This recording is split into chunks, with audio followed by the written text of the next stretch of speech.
my name is Sigrún.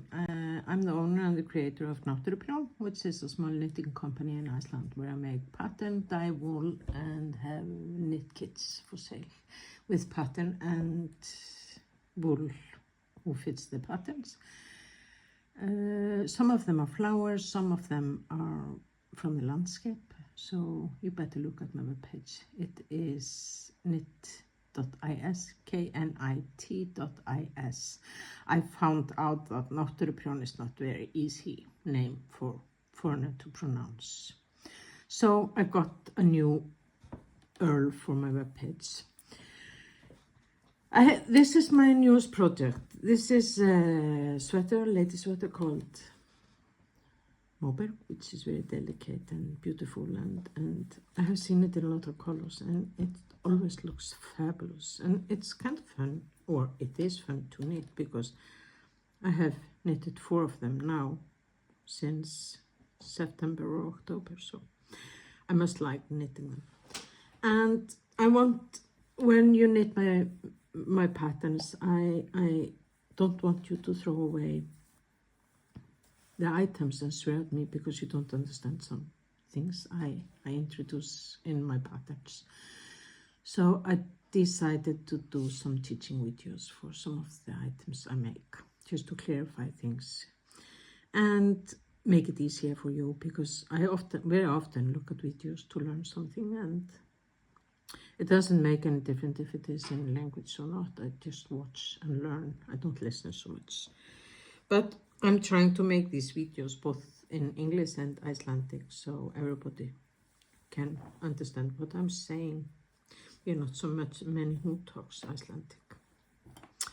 Okay, this sweater is like a blouse, so it is a little bit longer on the back than in the front, and then it has these curves on the sides. When I put the I-cord on, I really need to fill up on these holes because they don't look nice at all. So I pick up stitches to use, and I also hope that I do have 2 different colors. Needles don't bother you. It doesn't bother me.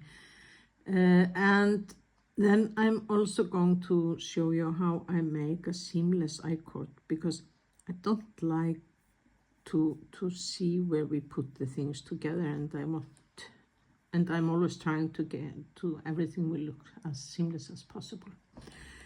So I take 3 strands of I-cord to use for this. It is the 3 colors that are in the pattern, so I just put them together and it binds off with a beautiful golden bind off here. Here I did not use this method, so I'm waiting for the spirit to come over me to finish this off, so it won't be able to see it, the bind off.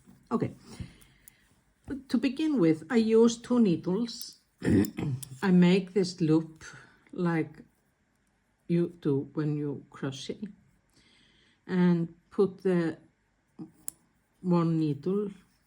loop on 1 needle, and then you will make stitches on this needle by picking up the yarn above and under the other one. It is not very, it's not like it's flow. It is a little bit like you have to, it is not very easy to do in the beginning.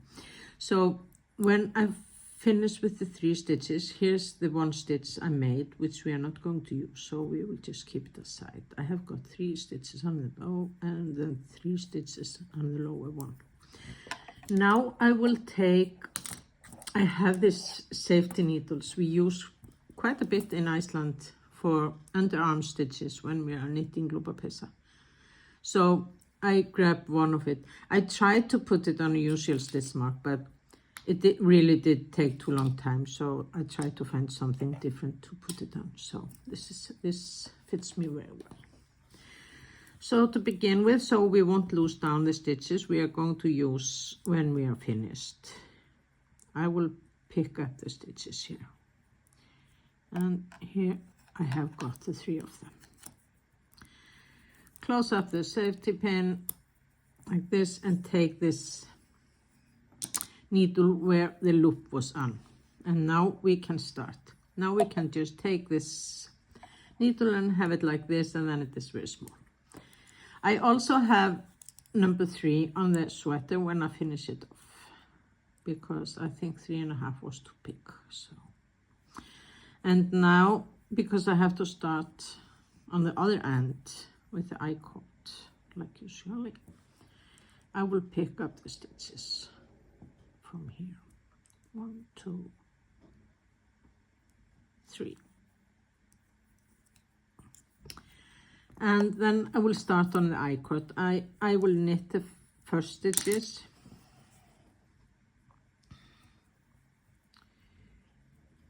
I knit 2 stitches and then I slip the third one like this and knit the first stitch on the sweater, and then I pass this slip stitch over the knitted stitch. So this is the first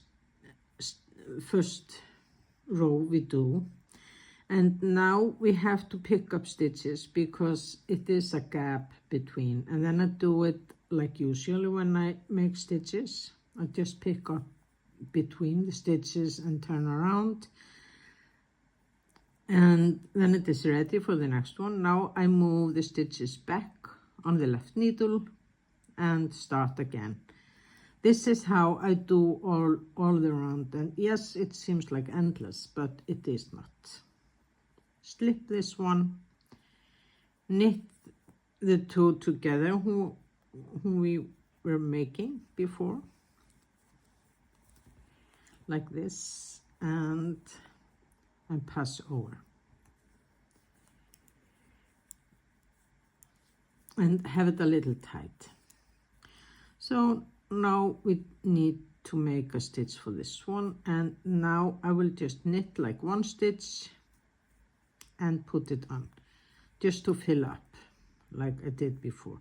So it is, maybe I did a little bit loose-ended, but maybe it will look better and you don't need to, but then at least you have a way to cover up the holes.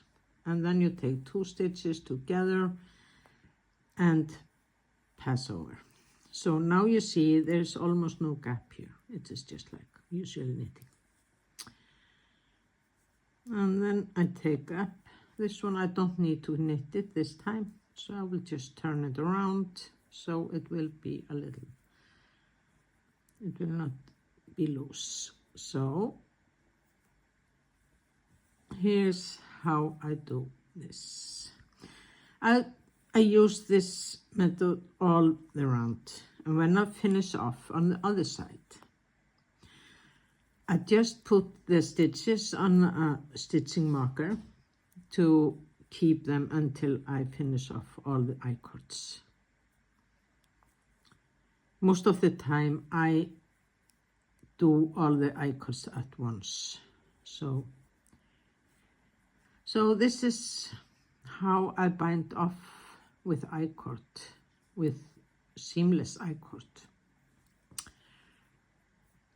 and fill up in gaps and bind off the sweater. So this is how it is done. I hope this helped, and you will tell me if something is wrong, and I'm sorry I'm not better in English than I am, but I'm sure you will understand it, and I will try to do a video when I put it together later on, so you will get the other video for when I sew the stitches together. So thank you for watching. Hope you have a great day. Goodbye.